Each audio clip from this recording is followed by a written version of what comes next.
Another disappointing year, and Davis has got to at least start thinking about it. Close. Whoa. What? So, Marcellus, let's talk about that. Ooh. Sal, does Jon Gruden need to make the playoffs this season?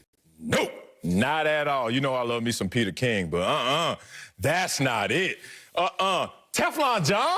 That's what I call him, Teflon John. Let me tell you one thing. He is not like us. He's looking at players like the only way y'all gonna make it work out here is if y'all make it work. I am Teflon John, who signed a 10-year, $100 million contract. Acho, listen to me. It's fully guaranteed. If I don't feel like coaching my hardest, oh well. If I don't feel like going out there and doing what you want me to do, oh well. I'm getting that money no matter how it goes. Not you, said player. So when we have this conversation, I know you're a former player, but lose that mindset because you're talking to a made man. You're talking to Teflon John.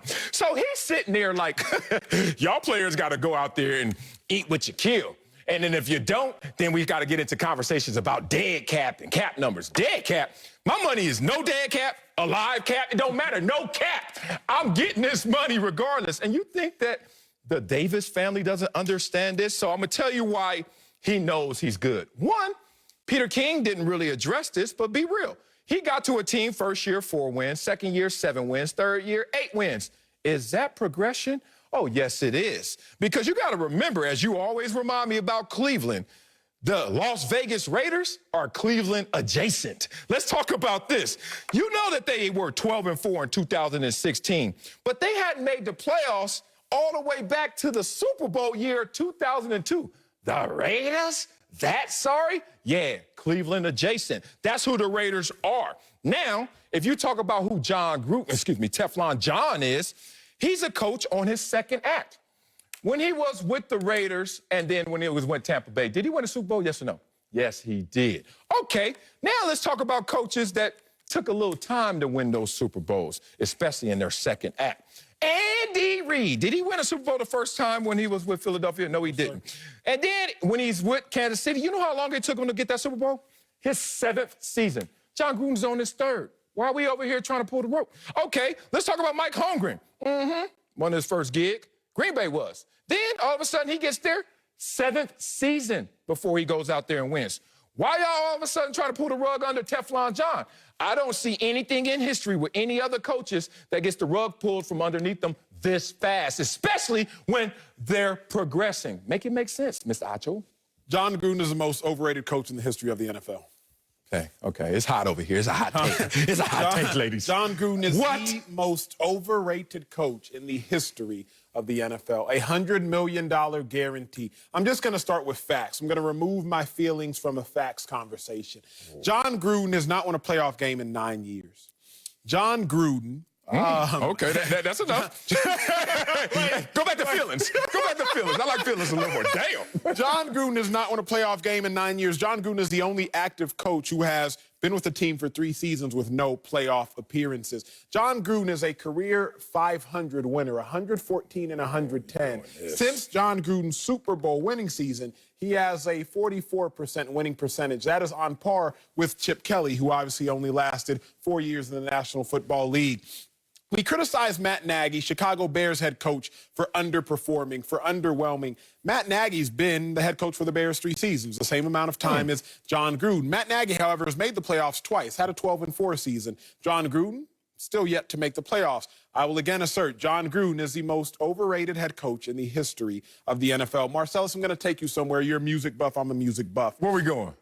Jon Gruden I would call the equivalent to Kanye West. Oh, that's amazing to me. You know that's one of my favorites. Mount Rushmore for me. Early on, Jon Gruden and Kanye both did things that made us admire their creative genius. Kanye West, college dropout. He gave us so many things. He gave us so many bangers. And they were both able to live off of that creative genius. Jon Gruden goes to the Buccaneers, wins the Super Bowl in year 1, something Tony Dungy, the great Tony Dungy, could not accomplish with that Bucs team.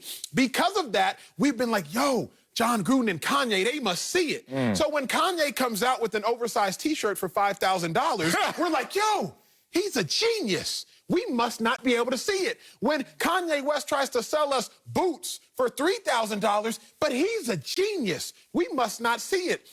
when Jon Gruden trades Khalil Mack for 2 first-round picks, he's a genius. We must not see it. Trades Khalil Mack instantly. The Chicago Bears defense moves to #1 in scoring, the best in the National Football League. The same year he traded Khalil Mack, the Oakland Raiders, at the time it was Oakland's defense, was the worst defense in the National Football League. I'll end by this.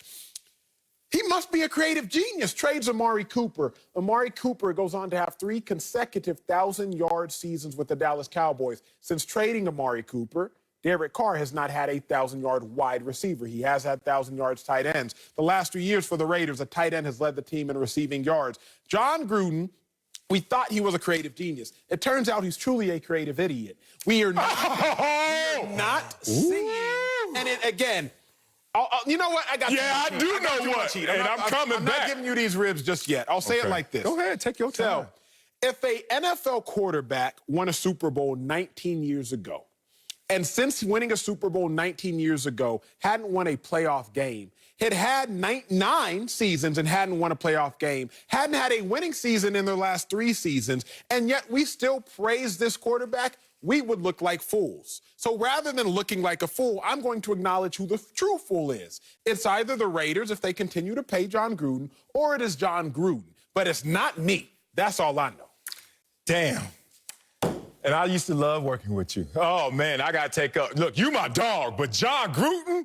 Oh, I ain't going to let you do this. I told you Jimmy G's don't grow on trees, and also JG's don't grow on trees. This dude is a Super Bowl winning coach, and you're going to take your snipe at him in his 5th year after being a coach that got traded. Traded. Where they do that at? They traded a coach, and guess what? He went out there first year. Let me get that Lombardi.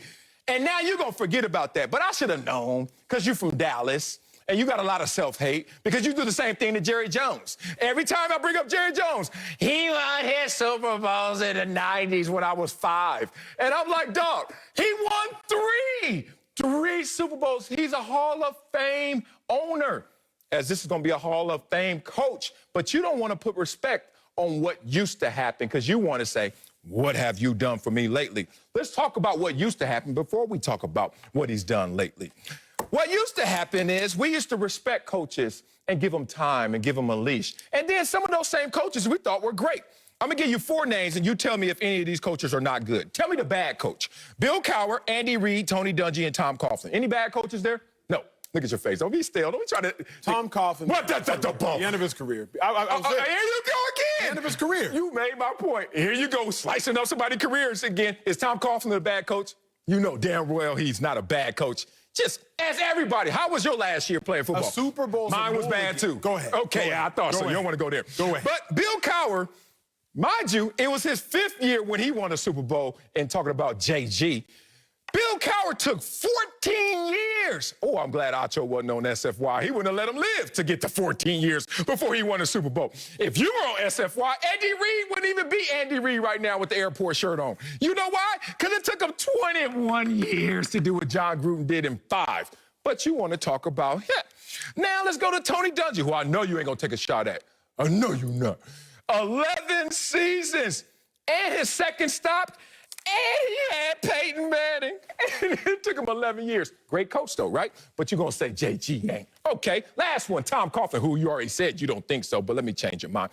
Because it took him his 12th season to get to where JG was in his 5th year. And he has 2 Super Bowl titles. My point is this. He's at a new destination, his 3rd destination, because you got to remember, you got to go back to the Raiders, and you go Tampa Bay, now you're with the Raiders again. In this situation, they are improving. You have not shown me anything of late that shows they're not improving in the most important columns. Win, losses, 4, 7, 8, great. That's what Jon Gruden does. I guarantee you this. In his 5th year, Super Bowl contenders. When you start with 4 wins, it's very easy to improve from. Hey, man, well, that ain't his fault. It's easy to improve. You want to do a segment on some other coaches that was there before him, or you want to talk about JG? Here is what I will say. Eventually, Marcellus, in life, more often than not, privileges can expire.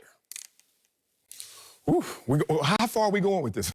Are we going there? Jon Gruden currently lives and exists off of Super Bowl privilege. I'll give y'all my example. When I was playing in the league, I had a celebrity card. And this celebrity card, it let me access a restaurant, and I could eat there for free. Whatever I want, I order, swipe, it's free every time. I could go there every day of the year if I wanted. Damn. But after I got out of the NFL and I was no longer deemed a celebrity by the company, they revoked my celebrity card because that privilege, that special access to this restaurant, it was now revoked because I was no longer a celebrity.